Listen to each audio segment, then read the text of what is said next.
May I call first the Abu Dhabi brethren? Pastor Jake. Yes, Pastor. Sa amin dito, dalawang sasagot. Okay, sa... Si Rafi muna, Preacher Rafi muna, Preacher Rafi. Opo. Pero tamay ko... Preacher Rafi. Nakanta na po ba siya? Handa na. Okay, may I call first siguro, bilang ating sending chairs, tawagin natin ang ating kapatiran sa Ras Al Khaimah, Preacher Rafi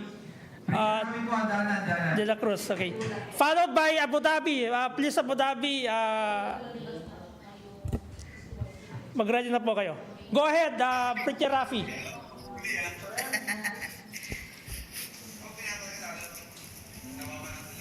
Ano yung relationship ng stewardship o pagiging katiwala sa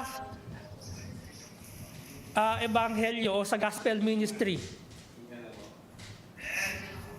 Go ahead, Preacher Rafi.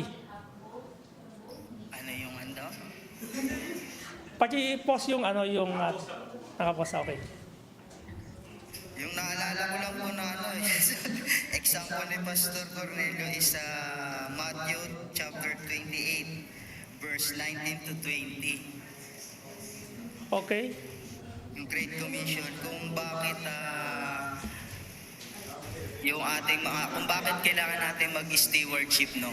Stewardship is ito po ay ginagamit natin para suporta sa ating sa gawain ng Panginoon.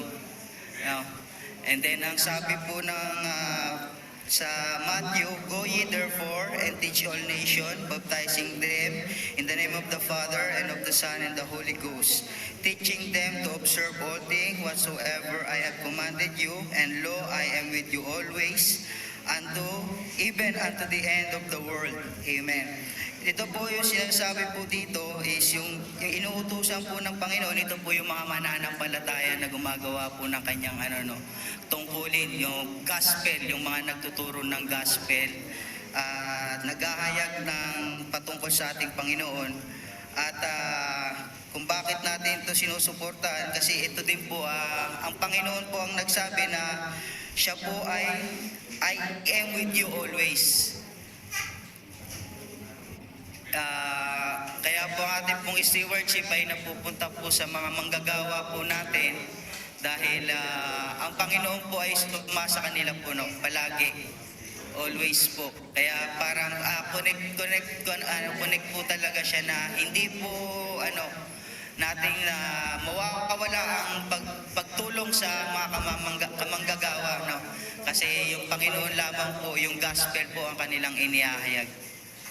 Yun po ang aking application. Amen. Bigyan naman natin ng isang palakpak si Preacher Rafi. Okay.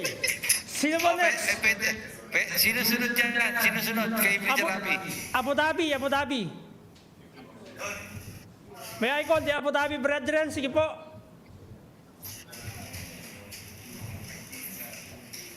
Yan. Hello? Narinig ko ba? Go ahead.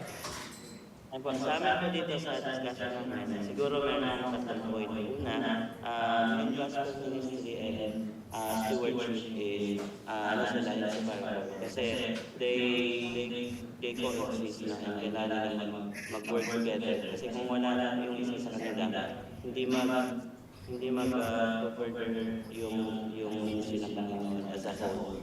So, yun yung unang point. Pangalawang point is, sabi ni Preacher Bernard is, through the gospel ministry, kung mapapasave yung isang kapatiran, doon mag-i-start yung kanyang buhay na magiging service sa Panginoon. So, that is stewardship. So, sabihin, kasi hindi lang naman finance ng stewardship, it's about service as a whole. Tapos, ang pangatlong point, yun naman ni Preacher Marlon is baliktad naman through the support of the saved people, which is the church. And nangyayari yung gospel ministry, which is yung winning yung mga missions, di ba? Mga missionaries as mga tao na pinalagay ng Panginoon sa iba-ibang bansa. And then, support din ng ministry, although people could go to any place. Through that, naging part ng stewardship through our stewardship or financial support na katulong tayo dun sa pag-spread ng gospel ministry. So yun lang po.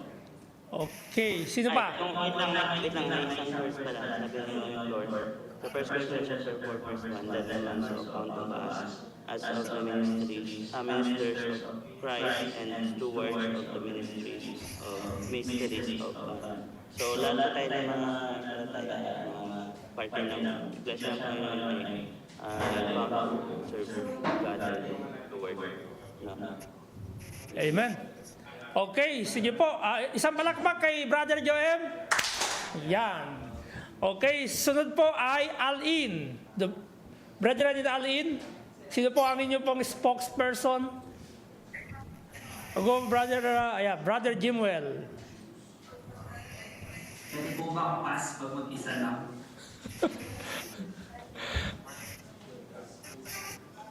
Ano po, dapat naman ang haliin ng Abu Dhabi. Then, ano po, what is the relationship between stewardship and gospel ministry?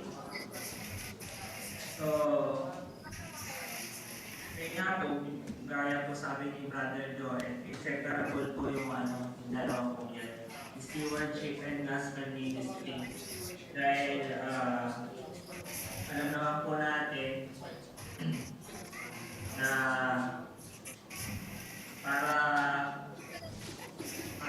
umusad ang ating gawain o magpatuloy ay kailangan din natin ang mapagkukuhan yung mga finances natin. Kaya nga di ba po sa 2 Corinthians chapter 8 verse 2,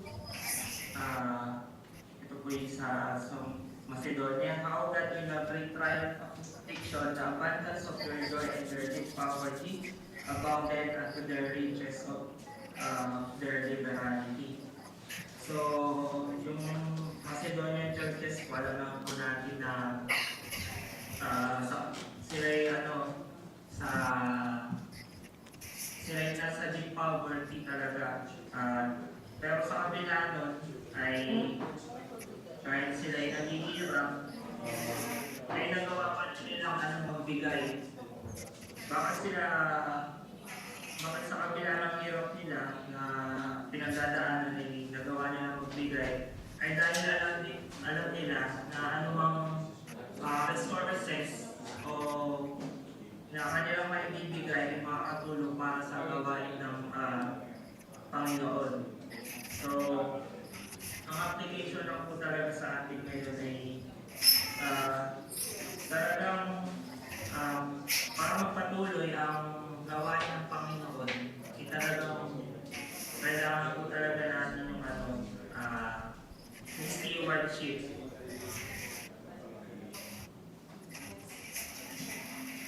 Finances natin, halimbawa, magsasolving ka nga lang, may gusto kang puntahan na area, siyempre, yung pa lang, mapapagas ka, diba? So, kailangan mo talaga ng pera sa gawain para po magpatuloy. So, yun lamang po. Amen. Sampalakpak kay Brother Jimwell. Yan. So tawagin po natin ang Dubai Brethren. Naka-ready na po ba Dubai Brethren? Dubai Brethren. Sino po ang inyong spokesperson? What is the relationship between the stewardship and gospel ministry? You may now proceed.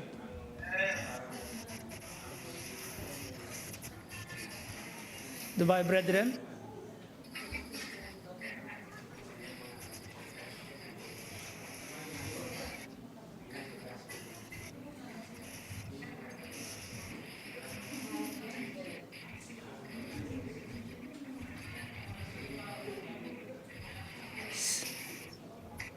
Amen po. Representing po taga Dubai. Amen po tayo. So, makikita ko lang dito, what is the relationship between stewardship and the gospel ministry? So, according to the book of Corinthians, nakita po dito yung pangangailangan po dito ng pangaral ng Diyos at the same time the stewardship. And naunawaan po ng mga taga-Corinto yung pangangailangan po na iparagana pang Ebanghelyo. Pero para po dumagana pang Ebanghelyo po dito, kailangan po ng tulong po dito ng bawat isa in their stewardship. The stewardship is not all about money. Pinikayat po dito, kahit po dito na bawat isa, magtulong-tulong po tayo in their time to support the soul-winning ministry. In terms of transportation, sometimes they need to move out, to move some cities o sa iba't ibang lugar na kailangan po ng finances. Salamat sa Panginoon, kagaya po natin na may mga gift means tayo o panunundo, kailangan po ng mga fuel dito na susuporta for stewardship. Bakit po na ginagawa yan? Kasi naunawa ko nito yung urgency na pangangalan ng Diyos. Na kung saan ang main dito ay dapat po maunawaan ng bawat sanlibutan na si Kristo Jesus nagliligtas. So, parang yun po yung part dito. Kung mahina po yung stewardship na dito, hindi po basta makakausap dito yung pangarap ng Diyos. Pero kung may pagkakataan dito, malakas ang stewardship dito, mas malali pong mapapangaral sa Diyos sa lahat ng dako ng mundo. So, yun lang po. Man, thank you very much, Brother Marco. Isang palakpak. Yan. Alright, so sino po yan next? Next po, sino po? Yung Naga, meron po ba kayo? Wait, meron po ba? Sister Lan, meron po ba?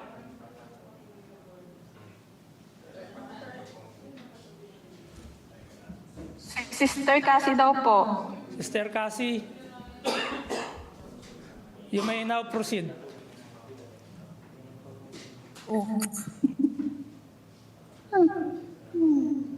Tatry ko po.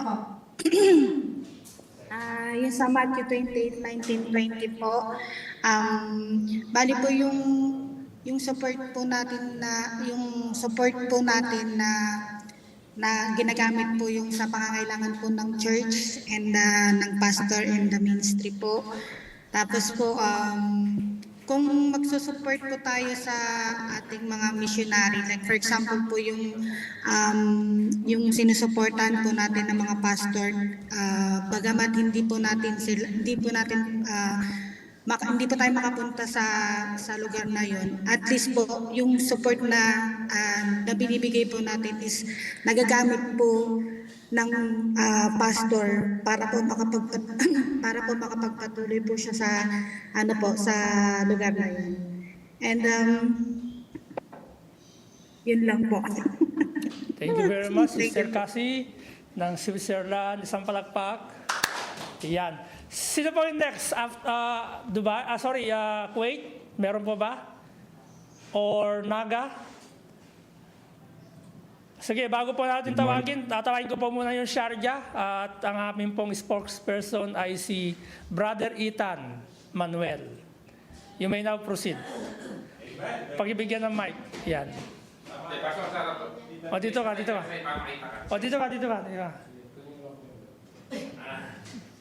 Ito yung aming panglaban sa preaching sa Talent Fest. Ayan.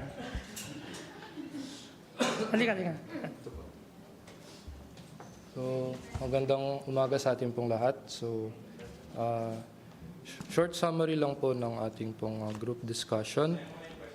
Sige po. Relating to the relationship between stewardship and gospel ministry. So, basahin ko lang po yung mga points. So, the gospel's grace produces generous stewardship. So, yung biyaya po ng Diyos sa atin is nagli-lead po na maging maging mapagbigay, maging cheerful giver po. So, babasahin ko lang po yung mga points dito. So, receiving and understanding the significance of the gospel helps us to be a cheerful giver. So, gaya nga po nung nabanggit ko, so it helps. So, once we understand the depth or the importance of the gospel, we can be better in our stewardship giving, no? Dahil since Christ became poor for our sakes, so that we could be rich, it shows us na kailangan po natin na maging kagaya ni Kristo by giving, by bestowing our riches to the mission, to the ministry. So the next point po is we can see in 2 Corinthians chapter 9 the analogy about farming that relates to supporting the ministry. So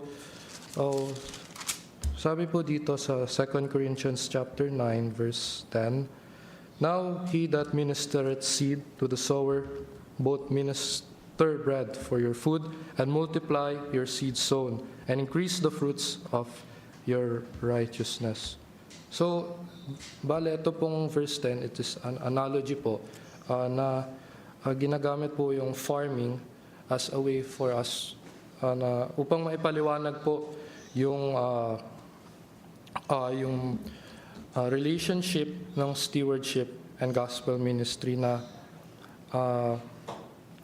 tayo po yung nagmi-minister ng seed.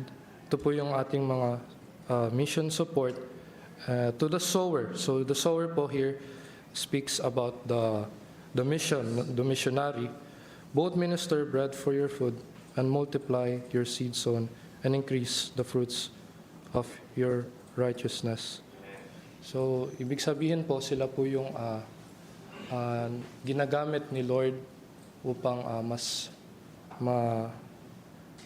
maparami pa po yung ating bunga, which is yung seed po natin na mini-minister natin sa kanila or yung ating mga mission support. So, last po is Christ's love should motivate us to give, since He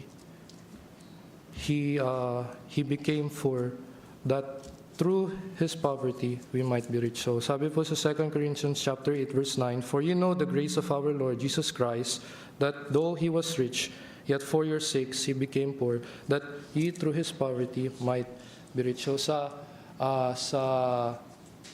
para sa ating pong sariling kapakanan, siya po ay naging mahirap upang tayo daw po ay maging mayaman spiritually, and dahil dyan it should motivate us na maging mas matapat po sa pagsuporta sa ministry sa ating pong stewardship. So ayun lamang po. Sa palakpak kay Brother Ethan. Alright. Sino pa po ang hindi natawag? Kuwait at saka Naga. Baka meron po kayo. We're almost done. Meron po ba? Sige po. Good morning po, brethren. And ang sagot po namin ni CBD, kasi dadalawang lang naman po kami dito. So, what is the relationship between the stewardship and the gospel ministry? Actually, nabanggit na po lahat nila, Pastor. So, hindi na tumagal. Ang isa na lang na may dadagdag ko po is Paul encouraged the believers, since they know everything na. They know about Jesus Christ na. They know about the stewardship, not only for the treasure, for the time, for the talent, for the teaching. Alam na nila yon. Sa verse 11 po yung practical application. Nakita pa natin dyan yung word na perform it. Perform it. Perform it. And with a readiness, willing mind, yung hindi napipilitan. So, ano yung purpose? Bakit ba kailangan natin magtulong-tulong? Sa verse 14 po ng 2 Corinthians chapter 8, ito po palang pinagkuhanan ko ng sagot, ay kinuha ko po sa 2 Corinthians chapter 8. So, sa verse 11, Apostle Paul, since you know everything, you know na yung truth, sa inyo na yung truth, so Paul encouraged us to perform it sa verse 11 po ng 2 Corinthians chapter 8 verse 11. And ano yung purpose nito? Ba't kailangan natin magtulong-tulong? Sa verse 14, number 1, to supply the want of our poor brethren. Yun po yung point number 1. And point number 2, that their abundance also may be supply. Ano? Para lahat-lahat tayo sabay-sabay umangat. Ano? Kasi without your help, brethren, kung iisa lang yung gagalaw, kung itong kamay lang na ito, isa lang yung gagalaw, ay mahihirapan po tayo na gumalaw. So yun po, yun lang po. And to God be all the glory. Amen. Isang palakpak sa Kuwait. Yan. Alright, last but not the least, I call Dinaga. Then after this, we will have a closing prayer and we'll have a break. Okay, can you hear me? Yes. Okay. Go ahead. Okay. Sila nag-start. What is the relationship between stewardship and gospel ministry? Number 1, based on 2 Corinthians chapter 8, stewardship and gospel ministry are fundamentally inseparable, meaning you cannot separate the two. Practical application. The practical application is that the believers will become more faithful, first in surrendering their life, and secondly, in giving their offering for physical blessing. Thank you po and God bless. Amen. So may I call our song leader? We'll Meron have... po dito isa, si Kuya Benji Pulas. Okay, go ahead. Preacher Benji. Yan. Palakpakan pala natin ang Naga. Yan. So last but not the least, Preacher Benji Rojo ng Abu Dhabi. Okay.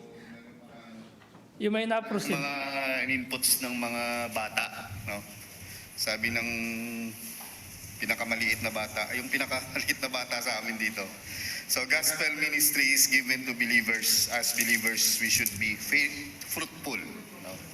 Amen. So tingnan niyo yung mga pag-iisip nila, no? With our stewardship and the gospel ministry to continue. Yeah? So without stewardship, gospel ministry cannot continue. Amen? Sinulat naman ito ni Kesha. Ayan. So we need, hindi ko masyado maintindihan eh. We need to use, sabi dito, we need to use, no? Sabi niya, use siguro yung buhay niya and to love and care for the ministry. So mahalaga yun, no? Kailangan yung merong love and care sa ministry. So paano natin maibigay yun? Through stewardship, di ba? Amen? So while stewardship is being faithful with that God bless us, our time and talent and treasure. So kasama yan yung tatlo. Gospel ministry is using those things to serve God and reach others. Stewardship is deeply connected with gospel ministry because God asked believers, no? So tayo bilang mga nanampalataya, meron tayong responsibilidad, no? Kaya nandito tayo sa ministry, no? Kaya nga pag without stewardship involves Christian, no? Bawat isa sa atin. So bawat isa sa atin, kung walang mga Kristiyano, walang gospel ministry. Wala tayong talent, wala tayong treasure, wala tayong time. Kailangan yung tatlo na yan ay magkakasama upang magamit tayo sa ministry ng Diyos. So without those, walang gospel ministry. Di ba? Amen? Pag wala kayo dito, walang church, walang ministry. Tama? So, ano yan? Simpleng concept. No? Amen? Kaya ganun kahalaga yung connection. So dito, stewardship supports ministry.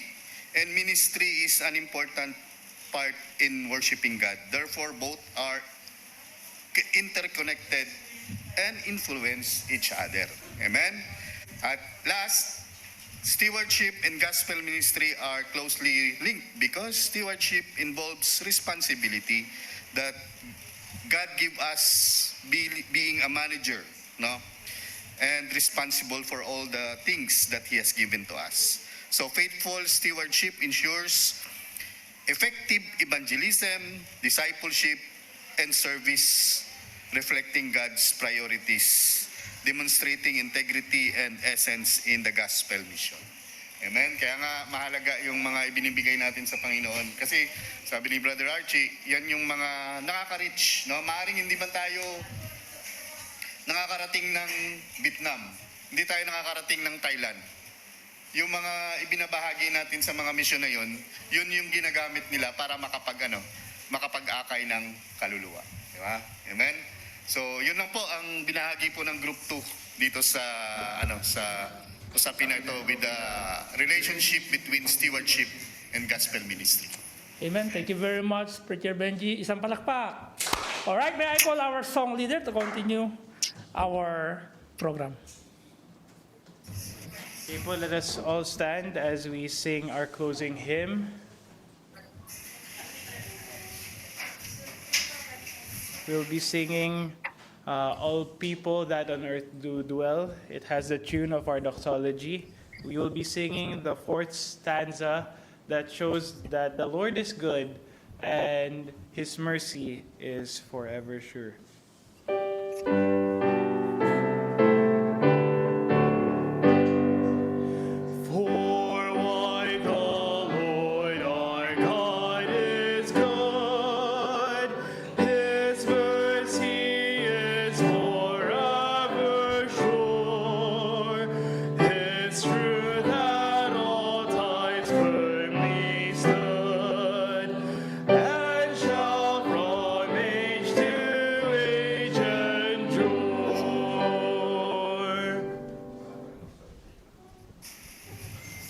Okay, let's pray. Father, we thank you for this opportunity. Thank you for the lessons.